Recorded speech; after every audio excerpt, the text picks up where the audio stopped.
Nesse mundo existem samurais que não cortam nada e ainda assim conseguem cortar metais com a mesma espada. A espada mais forte é aquela que se protege aquilo que se quer proteger e corta aquilo que se quer ser cortado.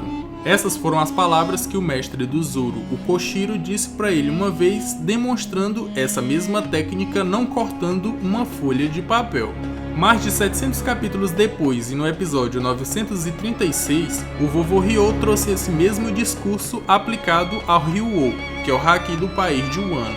Esse mesmo princípio o Zoro utilizou na luta contra o Das Bones. Aí eu pergunto pra vocês, nessa luta, o Zoro utilizou o haki do armamento ou não? Fica comigo que você vai ter sua resposta no vídeo de hoje. Fala galera, meu nome é Lucas. No vídeo de hoje nós vamos ver o review do episódio 936 de One Piece, com o vovô Ryo mostrando pra gente que o Ryuou é o haki do país de Wano que os samurais utilizam nas suas espadas para ampliar ainda mais o seu poder. Mas antes do vídeo começar, já vai deixando aquele likezão pro YouTube, recomendar esse vídeo aqui para que mais pessoas possam assistir, e se não for inscrito, se inscreva para receber todos os novos vídeos aqui do canal.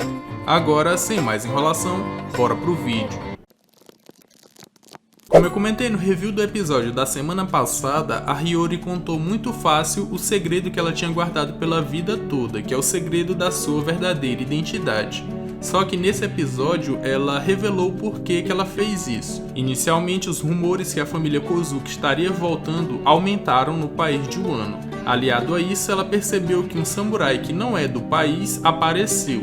Aí ela associou uma coisa com a outra e viu que o Zoro poderia ser aliado do seu irmão, e por isso ela contou o seu segredo. Mesmo ela correndo esse risco, ela deu sorte, porque o Zoro é um aliado do seu irmão, e isso fez com que ela obtesse informações sobre ele e sobre os bainhas vermelhas que viajaram 20 anos no futuro. Ela então explica o porquê ela é a irmã mais nova do Momonosuke, mas atualmente ela é mais velha, possuindo 26 anos.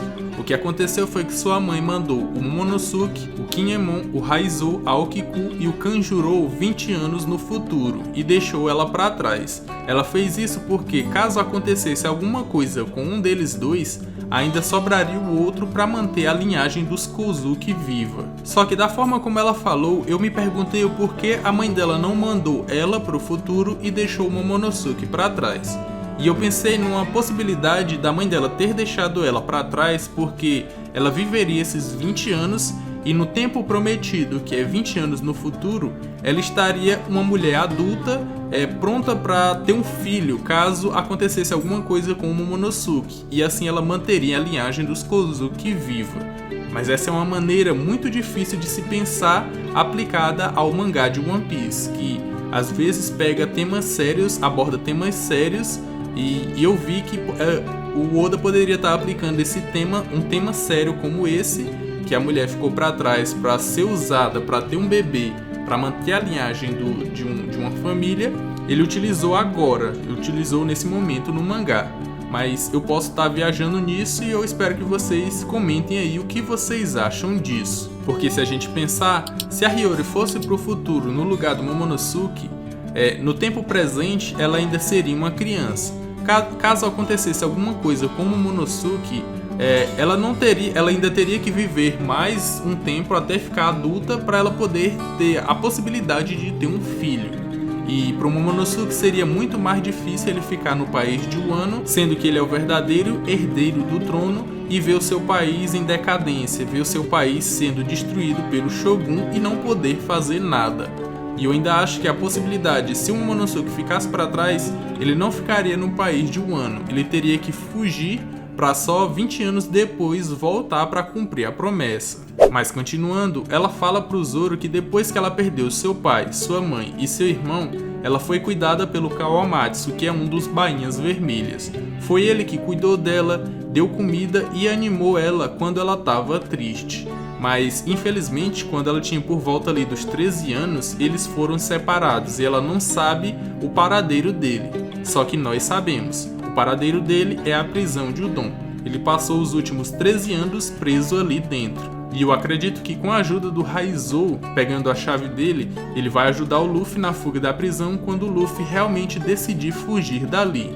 Com o Kawamatsu descoberto, a gente tem 8 dos 9 bainhas vermelhas descobertos. O único que falta é o Denjiro, que ninguém sabe do paradeiro dele. E é aqui que as coisas começam a esquentar, ou melhor, esfriar, porque a lenha que estava ali na cabana que eles estavam acabou. E o nosso espadachim Boa Pinta estava com frio. Então nada melhor do que um calor humano para aquecer. Então a nossa Hiyori, que era mais conhecida como Komurasaki, se deita com o nosso espadachim do rolê aleatório. E vocês podem se ligar aqui que o Zorão só usou 30% para conseguir conquistar a mulher mais bela do país de Wano. Eu sei que o Sanji tá se contorcendo aonde ele estiver, porque a única coisa que ele conseguiu fazer foi babar no cortejo da Komurasaki. Ele não conseguiu nem chegar perto. Enquanto isso, nosso Zorão 30% tá deitado com a mulher mais bela de todo o país. Em contraste a isso, nós temos o Bingo, o Bongo e o Bungo, que anteriormente eram ricos na capital das flores, enganando as pessoas para lucrar sobre elas. O Bungo era um incendiário e toda noite ele incendiava uma casa. O Bungo vendia a madeira para essas pessoas reconstruírem a sua casa. E o Bingo era um coveiro que explorava as pessoas por seus serviços. Esses três tinham uma associação entre eles para que eles ganhassem dinheiro em cima das pessoas. E eles subornavam as autoridades da capital das flores para que eles não fossem pegos. Mas o fim deles é que todos foram enganados pela Komurasaki. Todos eles acharam que ela estava apaixonada por eles e deram todas as suas riquezas para ela, para tentar comprar ela. E no final ela ficou com todo o dinheiro deles e eles ficaram pobres e tiveram que sair da capital das flores. Então aqui fica uma lição muito importante para vocês que estão assistindo esse review aqui. Uma mulher não vai se deitar nem por todo o dinheiro do mundo se ela não se deitar de coração, assim como a Komurasaki fez com o Zorão 30%. Ele não deu nenhum real para ela e ela resolveu se deitar por ele por pura vontade. E aqui nós chegamos na parte mais importante do episódio, que é o vovô Ryo mostrando pro Luffy que o Ryo é como é conhecido o Haki no país de Wano. E ele demonstra que ainda sabe usar e derrota o Opacaman com um só ataque. E parece que finalmente o Luffy vai conseguir aprender essa técnica, porque o vovô Ryo disse que vai ensiná-lo. Só que o discurso do vovô Ryo antes dele usar esse poder é que foi interessante. Ele falou que esse poder flui do corpo para a espada e o espadachim pode usar para cortar qualquer coisa ou não cortar nada, dependendo da maneira que ele queira. E eu associei isso ao ensinamento que o Koshiro, o mestre do Zoro, ensinou para ele quando ele era criança. E o interessante é que ele deu o mesmo exemplo.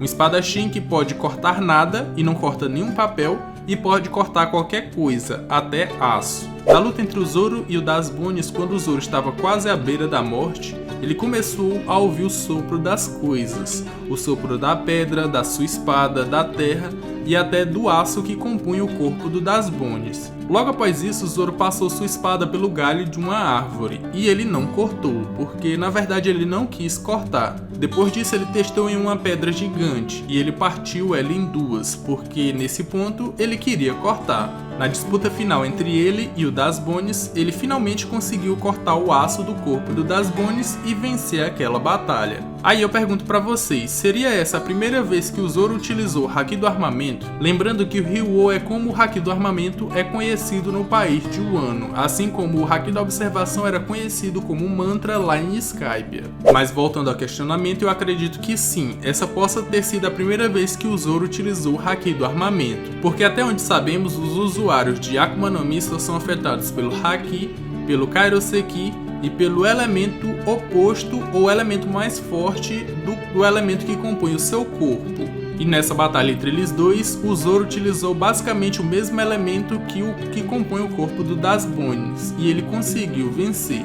A única explicação para isso é o uso do Haki. Daí vocês me perguntam, tá Lucas, possa ter sido Haki, mas e por que o Zoro não utilizou isso mais para frente? Ele mesmo deu a resposta nessa luta. Esse foi um momento em que ele estava à beira da morte, e ele adquiriu esse poder momentaneamente, ele despertou momentaneamente e depois não lembrou mais como era que fazia, ou não chegou no estado que ele tivesse ali entre a vida e a morte para que ele conseguisse usar de novo. E ele só foi aprender com um treinamento no time skip lá com o Mihawk. Mas aí eu jogo a bola para vocês. O que vocês acham? Foi Haki ou não foi Haki? Deixem aí nos comentários. Aproveita também para já deixar aquele likezão pro YouTube recomendar esse vídeo aqui para que mais pessoas possam assistir. E se não for inscrito, se inscreva para receber todos os novos vídeos aqui do canal. Eu me despeço por aqui, um abraço e valeu!